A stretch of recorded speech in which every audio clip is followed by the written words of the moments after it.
कालू कौवे के पास एक मकई का दाना था। कालू कौवा वो मकई का दाना लेकर रानू चिड़िया के पास जाता है और रानू चिड़िया से कहता है, रानू चिड़िया, मुझे मकई का एक दाना मिला है। अगर हम इस मकई के दाने को जमीन में बो दें तो मकई का पौधा उगेगा। और अगर हम उस पौधे की रक्षा करें, देखभाल करें, तो हमें मकई का भुट्टा मिलेगा। हाँ, जिसे हम मिलकर कई दिनों तक खा सकते हैं। तो फिर देर कैसी, मैं अभी अपने घर से भाला लेकर आती हूँ और हम इस मकई के दाने को जमीन में बो देते हैं। फिर रानू चिड़िया अपने घर जाती है और घर से फाला लेकर कौवे के पास चली जाती है।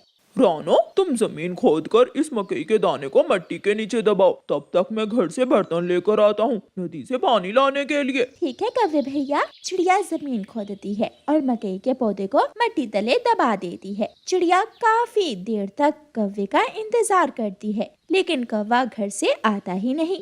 थक हार कर चिड़िया कौवे के घर जाती है तो कौवा सोया हुआ खर्राटे ले रहा था। कौवे भैया, मैं आपका वहाँ इंतजार कर रही हूँ और आप यहाँ सो रहे हैं। मैं तो थोड़ी देर के लिए लेटा था कि मेरी आंख लग गई। कहाँ है बाल्टी, मुझे दो और मैं नदी से पानी लाकर मकई के बीज को डाल देती हूँ। रसोई से ले लो। चिड़िया कौवे की रसोई से बाल्टी लेती है और नदी से पानी लेकर जाती है। मकई के बीज को पानी देने के बाद चिड़िया अपने घर चली जाती है। ऐसे ही दिन गुजरते गए और फिर मकई के बीज से उगने वाला पौधा बड़ा हो जाता है और उस पर एक छोटा सा मकई का भुट्टा भी लग जाता है। चिड़िया मकई के पौधे पर भुट्टा देखकर बहुत खुश होती है और भागी भागी कौवे के पास जाती है। कौवे, कौवे भैया, मकई के बीज से जो पौधा उगा था उस पर एक मकई का भुट्टा बन गया है।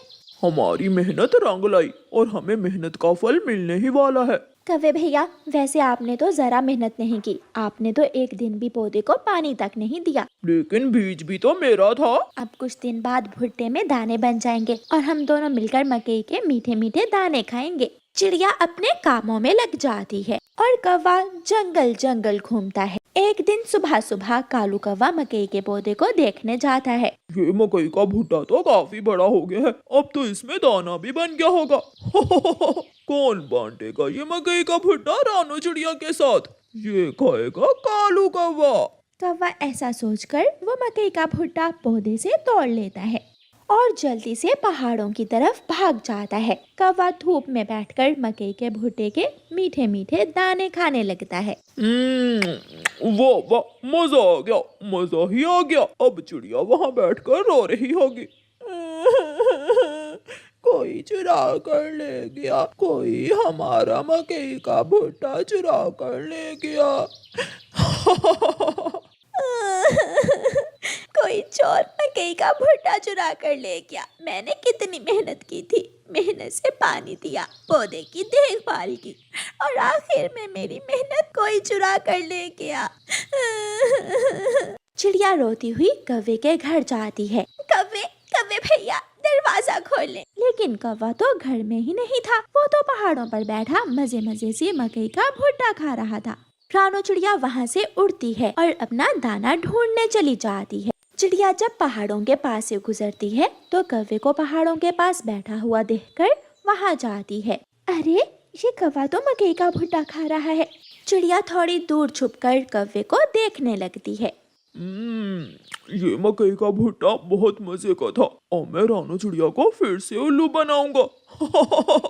कौवे के बच्चे, उल्लू तो अब तुम बनोगे, चोर कहीं के। चिड़िया वहाँ से चली जाती है। कुछ दिनों बाद रानू चिड़िया कौवे के पास जाती है और कौवे से कहती है, कौवे कौवे, मैं अभी अभी अपनी माँ के जंगल से आई हूँ। मैं वहाँ से एक ऐसे पौधे का बीज लाई हूँ जिस पर सोने के सिक्के लगते हैं। कौवा ये सुनकर हैरान हो जाता है और खुशी से उछलने लगता है। अच्छा चिड़िया, हम मेहनत करेंगे और इस बीज को बो देंगे और फिर इस बीज से उगने वाले पौधे से सोने के सिक्के तोड़ तोड़ कर हम जंगल के सबसे अमीर पक्षी बन जाएंगे। अब मेहनत से काम करना, ऐसा ना हो कि पहले की तरह कोई हमारे सोने के सिक्के भी तोड़ कर ले जाए। वो मकई का भुट्टा था और ये सोने के सिक्के। मैं तो अपना घोंसला ही उठाकर पौधे के पास ले आऊंगा और किसी को सोने के सिक्के चुराने नहीं दूंगा। फिर रानू चिड़िया कालू कौवे को गेहूं का एक दाना देती है। ये सोने के सिक्कों वाले पौधे का बीज है, अब जल्दी से इसे बो दो। अब तो कौवा खुद ही सारे काम करने को तैयार था। कौवा जमीन नरम करता है और गेहूं का दाना जमीन में बोकर नदी से पानी लेने चला जाता है। कालू कौवा नदी से पानी लाता है और बीज को पानी दे देता है। उस दिन के बाद रानू चिड़िया अपना दाना इकट्ठा करती रहती है और कालू कौवा सोने के सिक्कों के लालच में आकर बीज से उगने वाले पौधे की बहुत अच्छी तरह देखभाल करता है। शाम हो जाती है। कालू कौवा पौधे के पास ही बैठा बैठा सो जाता है।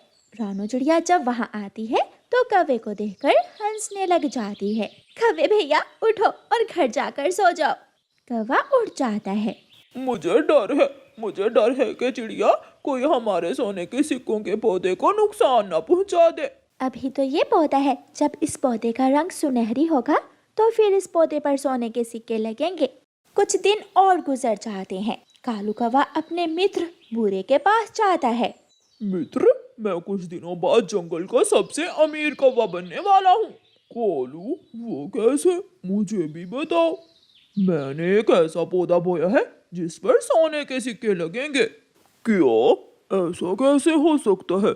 क्या तुम मुझे वो पौधा दिखा सकते हो? अगर मैंने इसे वो पौधा दिखाया तो ये मेरे पौधे से सोने के सिक्के तोड़ लेगा। मैं कल लेकर जाऊंगा तुम्हें।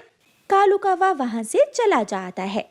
कुछ दिनों बाद धूप तेज हो जाती है और गेहूं के पौधे पर लगने वाली बालियों का रंग सुनहरा होने लगता है। वह चिड़िया के घर जाता है। चिड़िया, अब तो उस पौधे का रंग सुनहरी हो गया है। सोने के सिक्के कब लगेंगे उस पौधे को? कौवे भैया, तुम ऐसा करो कि सुनार के पास जाओ और सुनार से पूछ कर आओ कि वो सोने के सिक्के लेने यहाँ आएगा या हम सोने के सिक्के सुनार के पास लेकर जाएंगे। मैं अभी जाता हूँ।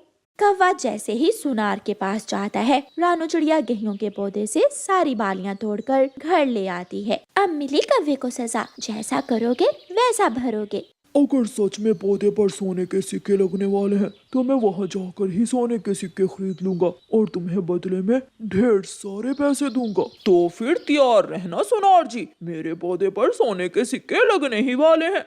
कौवा फिर से गेहूं के पौधे के पास जाकर बैठ जाता है जिसकी बालियां चिड़िया ले गई थी। कौवा दिन रात वहाँ बैठा रहता है। ऐसे ही कई दिन गुजर जाते हैं और पौधा सूख जाता है। कौवा रोता हुआ चिड़िया के पास जाता है। चिड़िया, वो पौधा तो सूख गया है। कौवे भैया, जब पौधा अच्छी तरह सूख जाएगा तो फिर ही उस पौधे पर सोने के सिक्के लगेंगे। इसका मतलब अब मैं अमीर बनने ही वाला हूँ।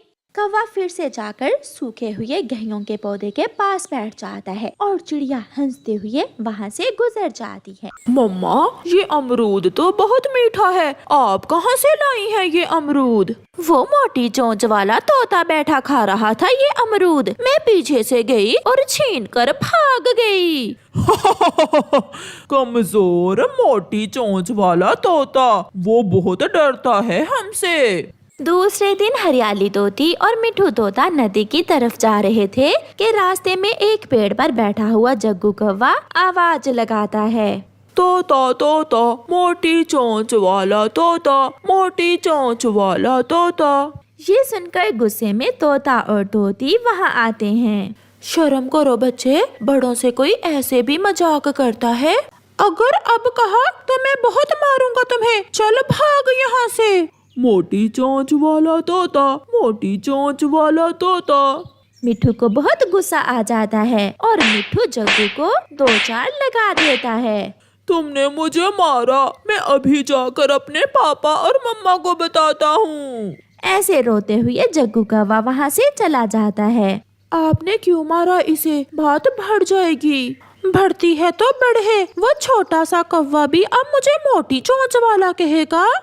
मम्मा, उसने मुझे मारा, उसने मुझे बहुत मारा है। मेरा बेटा, मेरा जग्गू, चुप कर जा। बेटे, किसने मारा है तुम्हें? उस मोटी चोंच वाले तोते ने। क्या उस मोटी चोंच वाले की इतनी हिम्मत कि मेरे बेटे को हाथ लगाए? चलो अभी मेरे साथ। गोरी जग्गू को साथ लेकर नदी की तरफ जाती है। तुम यहाँ बैठे हुए हो और उस मोटी चोंच वाले ने तुम्हारे बेटे को मारा है।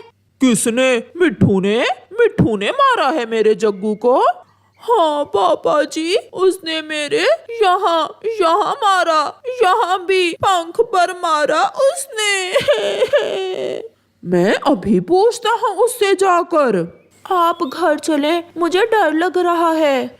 मैं डरने वाला नहीं हूँ, मैं देख लूंगा जो भी होगा। आपको मेरी कसम, आप मेरे साथ घर चलें। फिर हरियाली अपने पति को घर ले जाती है। खोलो खोलो दरवाजा, मैं कहता हूँ दरवाजा खोलो। कालू मिट्ठू के दरवाजे को जोर जोर से धक्के देता है। नहीं, हम लड़ाई नहीं करेंगे, आप बैठे रहें, ऐसे वो और भी बिगड़ जाएगा। मुझे बात करने दो। मिट्ठू हरियाली की एक नहीं सुनता और दरवाजा खोलकर बाहर आ जाता है। अगर वो छोटा सा बच्चा मुझे मोटी चोंच वाला कहेगा तो मार ही खाएगा। बड़ी चोंच वाले, बहुत बातें करने लगा है तू। कुछ सोचे बिना कालू कौवा डंडा मिट्ठू के सर पर मार देता है, जिससे मिट्ठू उसी जगह गिर जाता है और कालू वहाँ से भाग जाता है। नहीं मिट्ठू, मेरे मिट्ठू, उठो उठो मेरे मिट्ठू। हरियाली हरियाली, अपना ख्याल रखना और मेरे आने वाले। ऐसा कहते हुए मिट्ठू वहीं मर जाता है। हरियाली वहाँ बैठकर रोती रहती है। मैंने गुस्से में डंडा मारा और वो उसके सर पर लग गया। कालू, कहीं जान से तो नहीं मार दिया उसे?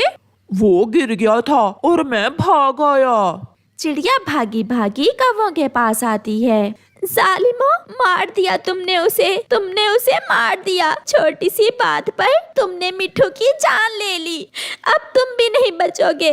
सब पक्षी इकट्ठे होकर तुम्हें मार देंगे। रात हो जाती है। कालू, मुझे डर लग रहा है। अब पक्षी हमें नहीं छोड़ेंगे। लड़ाई तक तो बात ठीक थी, तुमने उसकी जान ही ले ली। ये सब तुम्हारी वजह से हुआ है। ना तुम मुझे इतना गुस्सा दिलाती और ना ये सब होता। पापा, आपने उसे जान से क्यों मारा? मैंने भी तो उसे मोटी चोंच वाला कहा था, इसलिए अंकल मिट्ठू ने मुझे मारा था। कालू कालू, अब हम रात के अंधेरे में ये जंगल छोड़कर भाग जाते हैं। मगर हम जाएंगे कहाँ? हम तुम्हारे मामा जी के पास चले जाएंगे। अगर हम यहाँ रहे तो पक्षी हम सबको मार देंगे। फिर आधी रात को कौवों का वो परिवार जंगल छोड़कर दूसरे जंगल चला जाता है। हरियाली बहन, शांत हो जाए, सब बहुत गुस्से में हैं। कबूतर भी, बुलबुल भी और चील दी ने भी कहा है कि सब मिलकर कौवों से बदला लेंगे। अब कोई कुछ भी कर ले, मेरा पति कहाँ लौट कर आएगा? मैंने उन्हें रोका था, मैंने उन्हें बाहर जाने से रोका भी था। हरियाली का दुख कम होने वाला कहाँ था। वो सारी रात रोती रहती है। ये सुबह सुबह कौन आ गया? दस्तक फिर से होती है। कालू, आप सब सुबह सुबह ही क्या हुआ? सब ठीक तो है ना? मामा जी, हमसे खून हो गया है, हमें कुछ दिन आप अपने घर में रख लें। खून? किसका खून कर दिया है तुमने?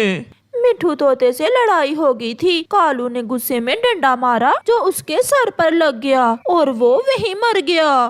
किसी की जान लेकर तुम यहाँ आ गए हो ताकि सब पक्षी मेरे दुश्मन बन जाएं। आप यहाँ से जाएं, मैं आपको अपने घर में 1 मिनट के लिए भी नहीं रखूंगा। कालू का मामा दरवाजा बंद करके घर चला जाता है। सुबह सुबह ही सब पक्षी इकट्ठे होकर कौवों के घर जाते हैं। वो भाग गए हैं। मैं पहाड़ों की तरफ देखती हूँ और तुम सब घने जंगल में। उन दुष्ट कौवों को सजा जरूर मिलेगी। सब पक्षी कौवों को ढूंढ रहे थे। वो सब बहुत गुस्से में थे। लाल तोता तो हाथ में डंडा उठाए हुए था। मेरा भाई इसी जंगल में रहता है, हम मेरे भाई के पास चले जाते हैं। फिर वो सब गोरी के भाई की तरफ जाते हैं। मुझे सब मालूम हो गया है। ये बात जंगल में आग की तरह फैली हुई है। सब डंडे लेकर तुम्हें ढूंढ रहे हैं। तुम्हारे साथ मैं मरना नहीं चाहता। भाई, वो हमें मार देंगे। मेरा जग्गू, मैं अपने जग्गू को मरता नहीं देख सकती। ये सब पहले सोचना था। किसी की जान लेते हुए तुम्हें जरा खौफ न आया? आप सब जाएं यहाँ से। कोई भी उन कौवों को अपने घर रखने के लिए तैयार ना था। वो भटकते रहते हैं। वो कई दिन छुप छुप कर गुजारते हैं, भूखे प्यासे, कभी यहाँ तो कभी वहाँ। रात के अंधेरे में वो परिवार एक सूखे हुए पेड़ पर बैठा हुआ था। जिंदगी में कितना सुकून था, घर था, खुशियाँ थी, भोजन था और सब हमसे डरते भी थे। कोई है, छुप जाओ, सब छुप जाओ। वो झाड़ियों में छुप जाते हैं। चील, लाल तोता, चिड़िया, कबूतर वहाँ से गुजर जाते हैं। उन सब के पास डंडे थे। हम नहीं बचेंगे, एक ना एक दिन तो वो हमें ढूंढ ही लेंगे। ऐसे ही कुछ दिन गुजर जाते हैं और फिर एक दिन तेज बारिश शुरू हो जाती है। कौवों का सारा परिवार एक पेड़ के नीचे बैठा हुआ था कि पेड़ की एक डाल टूटकर उन पर गिर जाती है। जग्गू और कालू वहीं मर जाते हैं। जग्गू उठो बेटा, उठो मेरे जग्गू, मैं बर्बाद हो गई, मैं लुट गई। इतनी बड़ी सजा क्यों मिली मुझे? मैं मर जाती, मेरा जग्गू ना मरता। गोरी रोती है, बहुत रोती है, मगर अब कुछ भी लौट कर नहीं आने वाला था। गोरी पागल हो जाती है। वो सारा दिन धूप में चुपचाप बैठी रहती। वो एक जिंदा लाश थी। हरियाली को तो ऊपर वाले ने अंडा भी दे दिया था। वो अपने अंडे की खातिर फिर से जीना सीख रही थी। मगर अब गोरी की जिंदगी में कोई खुशी ना थी। इसलिए तो कहते हैं कि अपने गुस्से पर काबू रखें, क्योंकि 2 पल का गुस्सा कई परिवार उजाड़ देता है। आपका धन्यवाद।